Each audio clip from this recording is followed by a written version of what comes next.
Hello and greetings from the University of Notre Dame Press. My name is Jake Kildew and I'm an editorial assistant here at the Press. We're so excited to be here today with our Books for Better Understanding author event series. Today's featured author is Paul L. Heck, whose book, Political Theology and Islam, From the Birth of Empire to the Modern State, will be published by Notre Dame Press on November 15th of this year. Today, Paul and I will spend a bit of time discussing his project. But before we get started, let me introduce our guest more fully. Paul Heck holds a PhD in Islamic Studies from the University of Chicago and is currently professor of theology and Islamic Studies at Georgetown University. His research focuses on a wide variety of topics, including political theology, the history of skepticism and atheism, the role of spirituality and mysticism in society, jihad and martyrdom, emotions and religion, and traditional humanistic conceptions of being religious.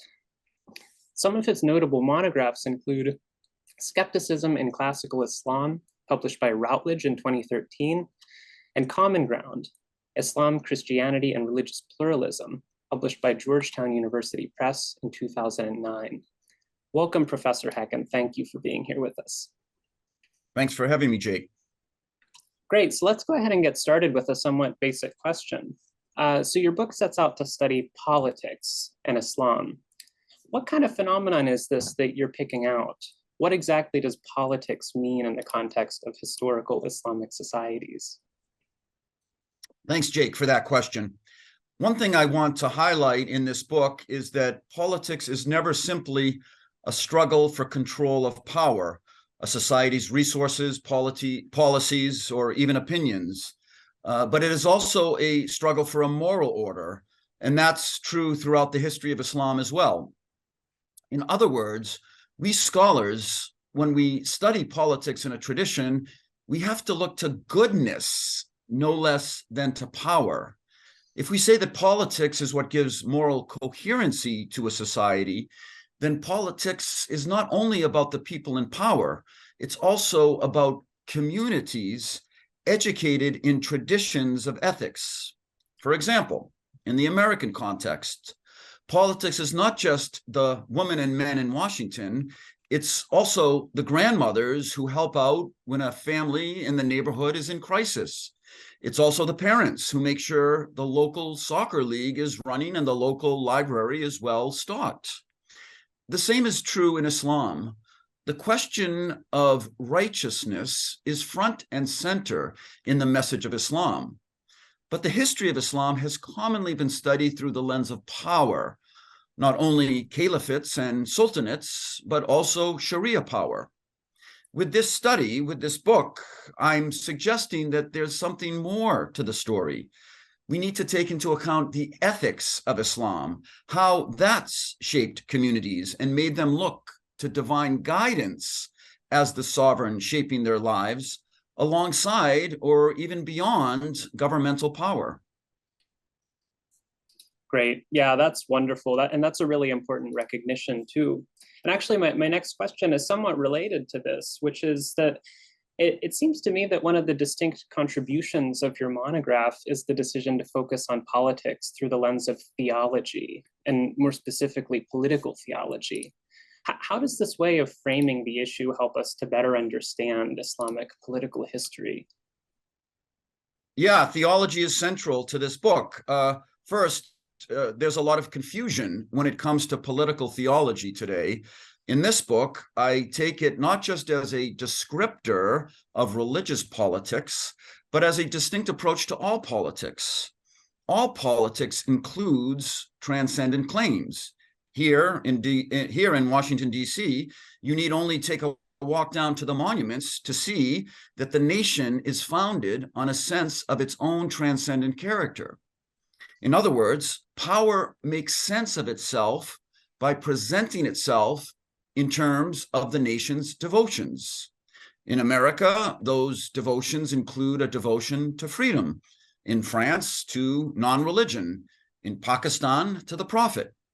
However, the transcendent claims of the ruling power, whether a dynasty or a democracy, are never the only transcendent claims on the block.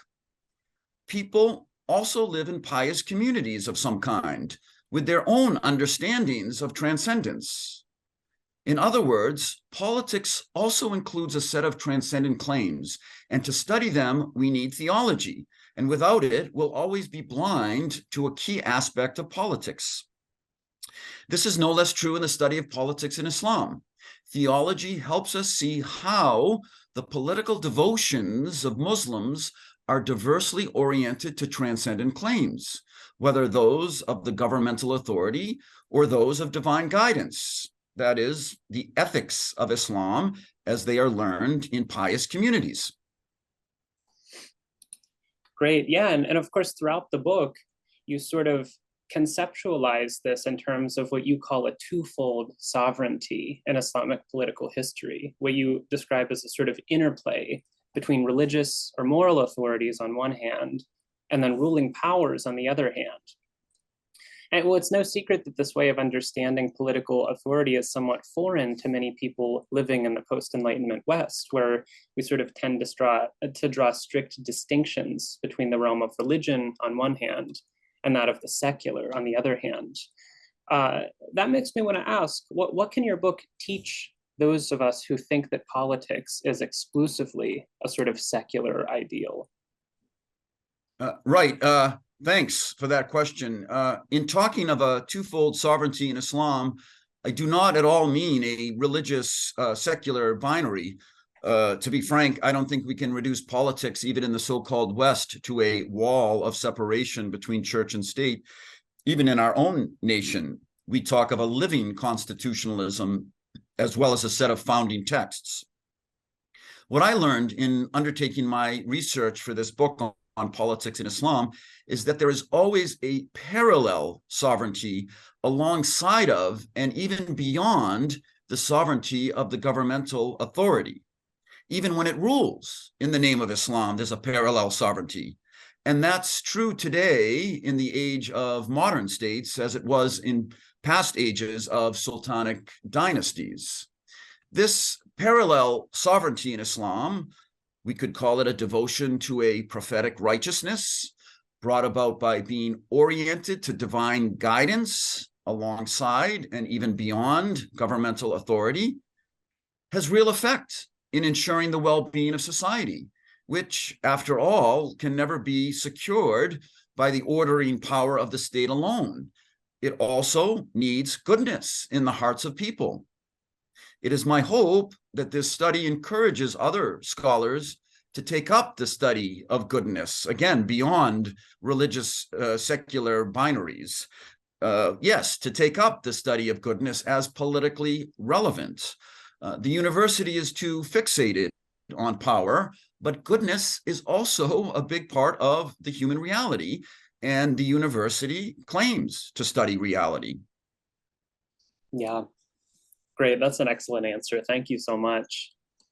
Yeah, so my next question is, well, your book deals with a pretty wide-ranging history. Of course, you start with the origins of Islam, and you move to the contemporary period.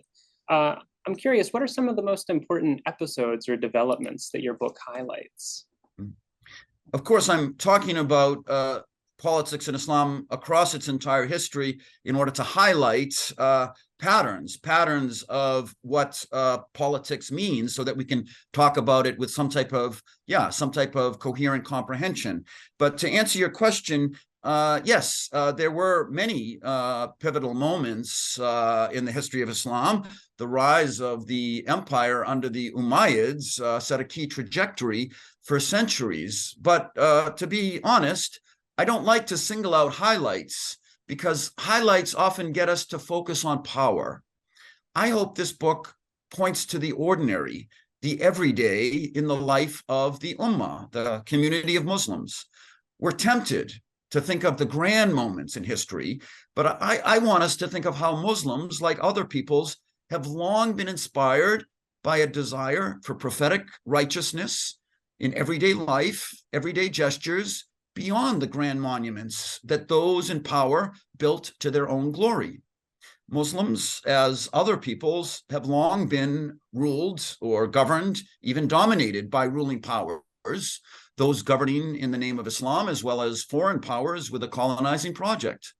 But what is most remarkable in the history of Islam is that amidst the worldly glory, amidst the triumphs of civilization, a real desire for righteousness, a real desire among Muslims for goodness has persisted.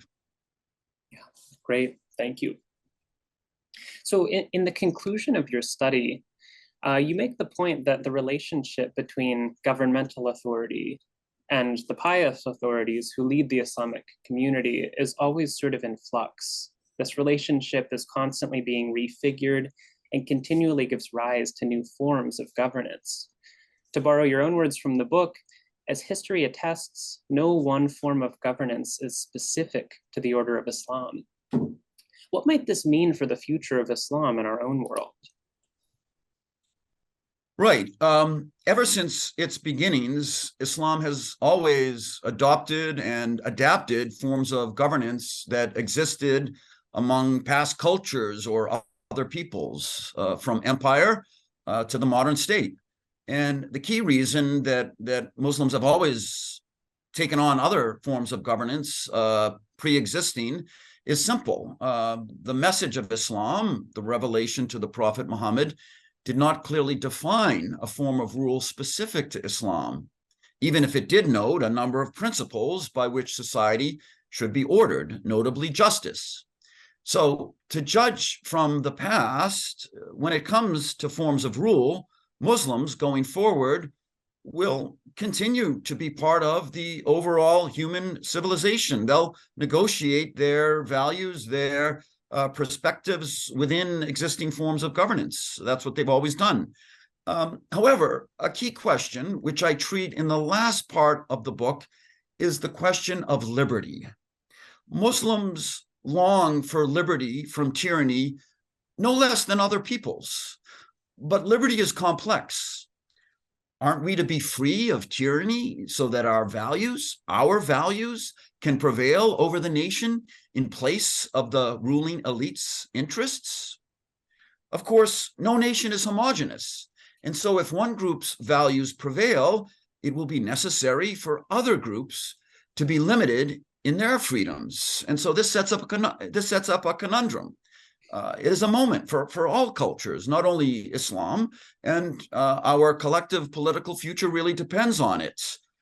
Can we see our values as uniting us across communities, uniting us and inspiring us to do great things together rather than separating us?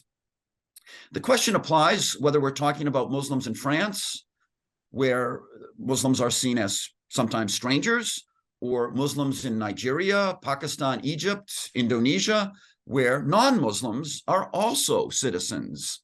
So key to Islam's political future, as I argue in the last part of the book, is cross-communal politics that ensures the liberty of all peoples, Muslims included, from tyranny.